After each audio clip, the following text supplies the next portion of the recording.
آپ کا اپنا جو رجحان ہے، آپ نے ظاہری بات ہے مختلف دینی آراء دی ہیں، تو کسی خاص مکتب فکر سے آپ کا تعلق ہے؟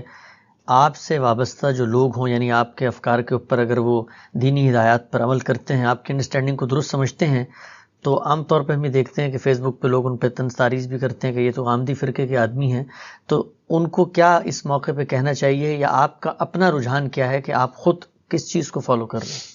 میں تو مسلمان ہوں الحمدللہ، اول مسلمان آخر مسلمان، مجھے پورا شرع صدر ہے کہ میری مذہبی شناخت ایک ہی ہے، تو میں اس کے سوا یا اس سے زائد یا اس کے علاوہ کسی مذہبی شناخت کو اور کسی مذہبی تعارف کو اپنے لیے پسند نہیں کرتا۔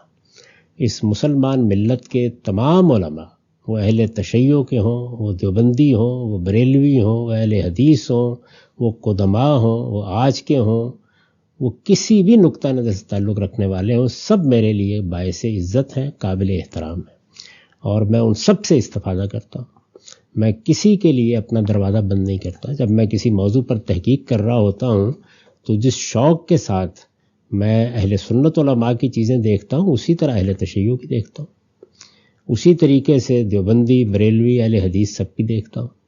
یعنی مجھے تو یہ دیکھنا ہوتا ہے کہ استدلال کی بنا کیا ہے۔ بناء استدلال اگر قرآن ہے تو کیا اس کا فہم صحیح ہے؟ بناء استدلال سنت ہے تو کیا اس میں کوئی غلطی تو نہیں ہو رہی؟ بناء استدلال اگر کوئی روایت یا حدیث ہے تو اس کے الفاظ سے کوئی تجاوز تو نہیں ہو رہا؟ کیا مدعا سمجھا گیا ہے؟ یہ سب چیزیں بالکل استدلال کی بنیاد پر دیکھنا، اور اس میں یہ ضروری نہیں ہے کہ یہ طے کر لیا جائے کہ مجھے فلاں ہی بات ماننی ہے۔ جس کی بات کبھی ہوگی، جس کی بات مدلل ہوگی، جس کے استدلالات واضح ہوں گے، اس کو میں قبول کروں گا۔ لیکن ظاہر ہے کہ یہ جو قبولیت، عدم قبولیت ہے، یہ کسی پرنسپل، کسی اصول پر ہوتی ہے۔ وہ پرنسپل اور اصول جو ہے وہ بھی پرکھے جاتے رہتے ہیں اور مختلف اصولوں کا تقابل بھی ہوتا رہتا ہے، تو وہ جو پرنسپل یا اصول ہے اس سے اصل میں کسی شخص کا بنیادی اپروچ قائم ہوتا ہے کہ وہ چیزوں کو کیسے دیکھے گا۔ یعنی مثال کے طور پر یہ بات کہ قرآن مجید کو میزان کی یا فرقان کی حیثیت حاصل ہے، قرآن مجید کے الفاظ سے تجاوز کر کے کوئی رائے قبول نہیں کی جائے گی۔ ظاہر ہے یہ ایک اصول ہے، یہ پرنسپل ہے۔ تو میں ان اصول کی حد تک امام حمید الدین فرائی کے نقطہ نظر کو صحیح سمجھتا ہوں۔ یعنی اطلاقات میں میرے جلیل القدر استاد، ان کے شاگرد تھے براہ راست، انہوں نے بہت سی جگہوں سے اختلاف کیا، میں نے خود استاد امام سے بہت سی جگہوں پر بڑے ادب کے ساتھ اختلاف کیا ہے۔ تو میرے ہاں اس کا تو کوئی سوال ہی نہیں ہے کہ آپ نے ایک مدرسہ فکر قائم کر لیا ہے، اب آپ سے باہر نہیں نکلیں گے۔ نہیں ہو سکتا ہے کہ میں ایک بات جس کو برسوں سے مانتا رہا ہوں، جب کسی دوسرے کی اس پہ تنقید سامنے آئے تو میری غلطی مجھ پر واضح ہو جائے۔ ہم سب انسان ہیں، ہم میں سے کوئی پیغمبر نہیں ہے، اس لیے سب سے استفادہ کریں گے۔ اصولی اپروچ کے لحاظ سے اگر آپ مجھ سے پوچھیں گے تو میں امام فرائی کے اصولی اپروچ کو درست سمجھتا ہوں۔ تو ہم سب آپ کے شاگرد یا آپ سے اگر متاثر علماء آپ کی اصولی اپروچ کو درست سمجھے تو کل کیا وہ اپنا تعارف سوسائٹی میں مسلمان کے علاوہ، یعنی اپنے فریم ورک کا تعارف اس طرح بھی کرا سکتے ہیں کہ ہم غامدی مکتب فکر سے تعلق رکھتے ہیں؟ دیکھیے میں تو کبھی نہیں کہتا یہ، میں نے تو عرض کیا کہ ہمارا تعارف ہر حال میں مسلمان ہی کا رہنا چاہیے، یعنی ہر حال میں مسلمان کا۔ بس اتنی بات اگر کسی موقع پر کہنے کی ضرورت تو آپ کہہ سکتے ہیں کہ ہم فلاں اور فلاں شخص یا فلاں اشخاص یا فلاں نقطہ نظر کے لوگوں سے اصولی اتفاق رکھتے ہیں۔ ٹھیک، اگر کوئی آدمی کہتا ہے مجھ سے 100% اتفاق رکھتا ہے تو اسے اپنا علاج کرانا چاہیے۔ اس لیے ہے کہ 100% اتفاق صرف پیغمبروں سے کیا جاتا ہے۔ ہم سب انسان ہیں، ہم غلطیاں کرتے ہیں۔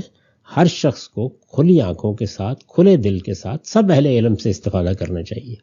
مختلف اہل علم کی مجلسوں میں جائیے، ان کی کتابیں پڑھیے، ان کی بات سنیے، تاکہ آپ کسی ایک کنویں کے مینڈک نہ بن کے رہ جائیں۔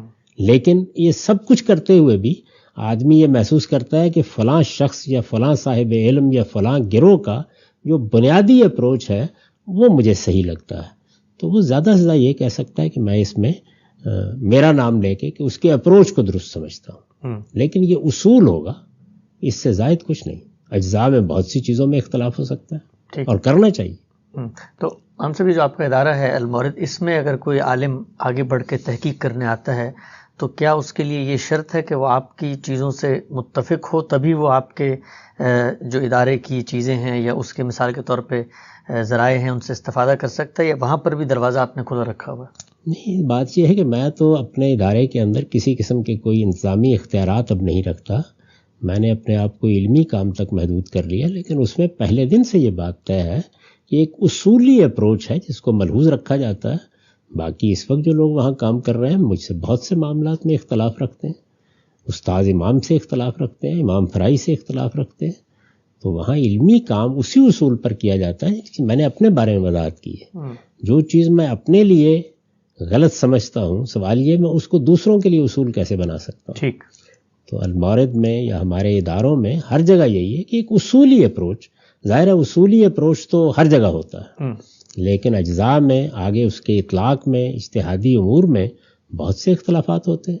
اصولی اپروچ میں یہ بات طے ہو گئی کہ قرآن کو برتر مان کر بات کی جائے گی، اس کے لفظ کا دامن پکڑا جائے گا، جملے کی تالیف اور اس کے سیاق سباق سے ہٹ کر کوئی چیز نہیں کی جائے گی. یہ اصولی بات ہے. لیکن ان سب چیزوں کا ملحوظ رکھ کے ایک شخص مجھ سے بالکل مختلف نتیجے تک پہنچ جاتا ہے، پہنچ جائے، کوئی فرق نہیں پڑتا، اس بیان کرے اس کو.